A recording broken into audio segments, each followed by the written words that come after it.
Selamat bertemu kembali Bu Bapak, saudara-saudara yang dikasihi Kristus Yesus. Dalam pembacaan firman Tuhan dan juga renungan harian kita pada hari Selasa tanggal 5 April 2022. Dan sebelumnya terimalah salam kami. Kasih karunia dan damai sejahtera yang daripada Allah Bapa menyertai kamu sekalian. Amin. Mari kita dengarkan firman Tuhan yang dibacakan bagi kita hari ini. Ayat harian kita hari ini 5 April 2022 diambil dari 1 Korintus 1 ayat 28. Dan apa yang tidak terpandang dan yang hina bagi dunia dipilih Allah, bahkan apa yang tidak berarti dipilih Allah untuk meniadakan apa yang berarti. Demikian firman Tuhan. Ibu bapak saudara-saudara, kami mengambil tema dipilih untuk memberi arti. Dalam rangkaian pemberitaan firman Tuhan melalui Paulus, pemberitaan tentang salib dinyatakan oleh Paulus sebagai suatu kebodohan bagi orang yang mau binasa. Mengapa demikian ibu bapak saudara-saudara? Karena menurut orang-orang Yahudi dan Romawi, mereka yang telah mengeksekusi Yesus di kayu salib itu, mereka menyebut bahwa hukuman salib itu adalah hukuman yang pantas bagi dia, bagi mereka yang sangat-sangat hina. Dan bahkan mereka yang dihukum dengan penyaliban itu dianggap tidak mempunyai tempat dan bahkan tidak bermartabat di dalam kehidupan manusia saat itu.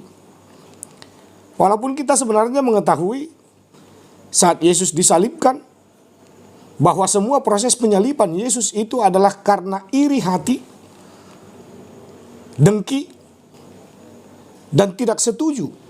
Orang-orang Yahudi, orang-orang Romawi tidak setuju tentang semua pengajaran Yesus yang diberikannya atau yang diberitakannya, yang dilakukannya pada zamannya. Mengapa? Karena di antara orang-orang Farisi dan ahli-ahli Taurat, ibu bapak saudara-saudara, Yesus itu dicap sebagai pengkhianat agama Yahudi. Dan bahkan dia disebut sebagai pemberontak.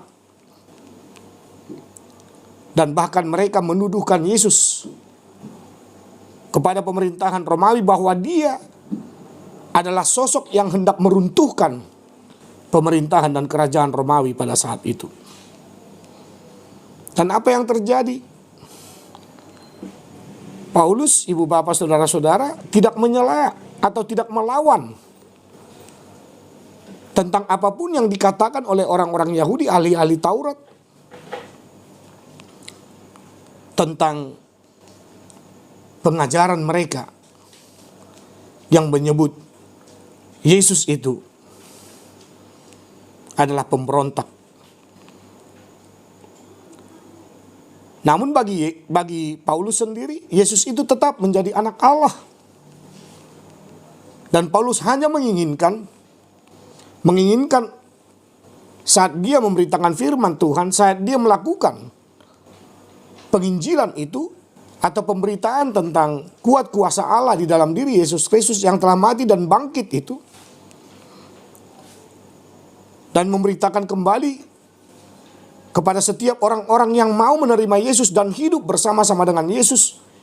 Identifikasi yang dilakukan oleh orang-orang Yahudi itu sebenarnya menjadi jembatan bagi Paulus atau sebagai modal untuk lebih menekankan kepribadian Allah di dalam Yesus Kristus itu. Kita bisa mengerti dengan ungkapan itu. Paulus tidak demonstratif untuk melawan ajaran orang-orang Yahudi. Paulus tidak atraktif untuk memberikan perlawanan tentang ajaran itu kepada orang-orang Yahudi. Namun, dia tetap mengabarkan kabar keselamatan yang dibawa oleh Allah, yang diberikan oleh Allah melalui pengorbanan Yesus Kristus itu. Walaupun orang Yahudi menyatakan bahwa Yesus itu tidak mempunyai kelayakan untuk hidup, dan dia adalah sosok yang tidak bermartabat dan yang sering dihinakan itu, namun Allah memakai orang-orang Kristen saat ini untuk menyadari dan bahkan menyaksikan, seperti kesaksian daripada Paulus, orang-orang yang dianggap hina, orang-orang yang dianggap tidak bermartabat oleh pikiran dan daya juang manusia yang hanya mau berfokus kepada ajaran-ajaran yang lahiriah saja, menjadikan pembelajaran yang dilakukan oleh orang-orang Yahudi itu mengangkat nama Yesus yang dianggap hina, yang dianggap tidak bermartabat itu. Apa yang dianggap hina oleh manusia, ternyata itu memiliki kemuliaan, kebesaran di mata Allah. Bahkan Yesus dijadikan oleh Allah sebagai juru selamat, yang bukan hanya menyelamatkan orang-orang yang sudah percaya, namun juga menyelamatkan orang-orang yang hendak dan mau percaya kepada Yesus. Dan ternyata untuk itulah kita dipilih, saudara-saudaraku yang dikasihi oleh Kristus Yesus. Kalaupun dunia ini, orang-orang lain mentertawakan kita dengan percaya kepada Yesus Kristus, menghinakan agama kita, menghinakan Tuhan kita, jangan pernah khawatir. Hina di mata manusia belum tentu hina di mata Allah. Hina di mata manusia, Allah akan mempermuliakannya. Hina dalam kehidupan di tengah-tengah dunia ini, itu juga bukanlah sesuatu yang mendiskreditkan kehidupan orang-orang percaya itu untuk tidak setia kepada Tuhan. Namun ketika kita dipilih menjadi anak-anaknya, kita justru akan dipakai oleh Tuhan menjadi orang-orang yang berguna, orang-orang yang mempunyai arti, yang mempunyai nilai yang begitu tinggi di mata Tuhan. Dan ketika nilai kita sudah begitu tinggi di mata Tuhan, tentu kita akan bisa merubah dunia ini menjadi dunia milik Tuhan. Dan sejatinya setiap orang-orang yang percaya kepada Yesus, ketika kita dilihat bertekun di dalam doa, menyangkal diri kita dan mengabdi kepada Dia yang telah menyelamatkan dunia ini, maka pada saat kita dihina, saat nilai kita tidak ada bagi dunia ini, yang terpenting kita bernilai di hadapan Tuhan. Ibu, bapak, saudara-saudara, tetaplah memiliki atau tetaplah hidup di dalam kepemilikan tentang firman Tuhan. Karena hanya di dalam firman Tuhan dan di dalam iman kepada Tuhan, oleh karena anugerah, oleh karena kasih-Nya, dan juga oleh karena firman-Nya, kita tetap bisa hidup untuk memuliakan dan juga untuk mensyukuri segala apa yang telah terjadi dalam hidup kita. Oleh karena itu, tetap di dalam sukacita dan damai sejahtera, tetap selalu hidup di dalam menjaga kesehatan, supaya kehidupan kita yang penuh dengan kesehatan jasmani kita, yang bisa hidup secara sehat, iman kita juga pasti akan menyehatkan kita. Karena berkat jasmani dan berkat rohani itu harus selalu beriringan menyambut setiap kehendak Tuhan dalam hidup kita. Oleh karena itu, selamat bekerja, selamat belajar, dan selamat melayani bagi saudara-saudaraku. Tetaplah menjadi orang-orang yang bernilai di mata Tuhan. Amin. Kita berdoa. Terima kasih Bapa di sorga, Engkau telah memberikan jaminan kepada kami oleh karena Yesus Kristus yang telah mati di kayu salib. Namun, Dia tidak hanya mati di kayu salib saja. Oleh karena iri dengki daripada orang-orang Yahudi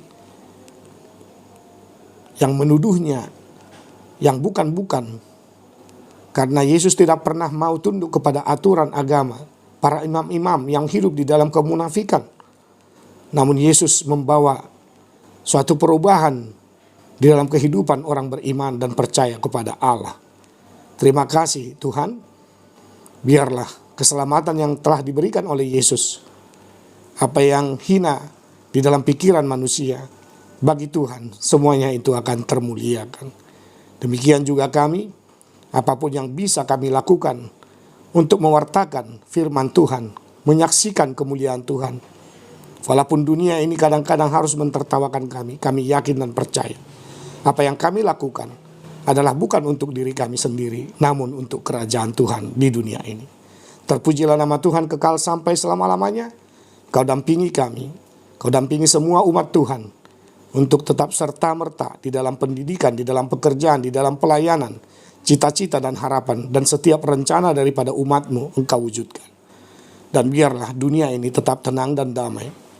Jikalau saat ini terjadi pertikaian antara Rusia dan Ukraina, kami tetap berharap tangan Tuhan memulihkan keadaan di sana.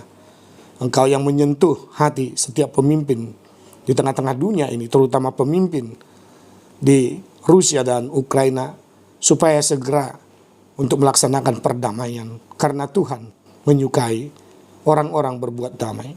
Karena berbahagialah orang-orang yang membawa damai, sebab mereka akan melihat kerajaan Allah.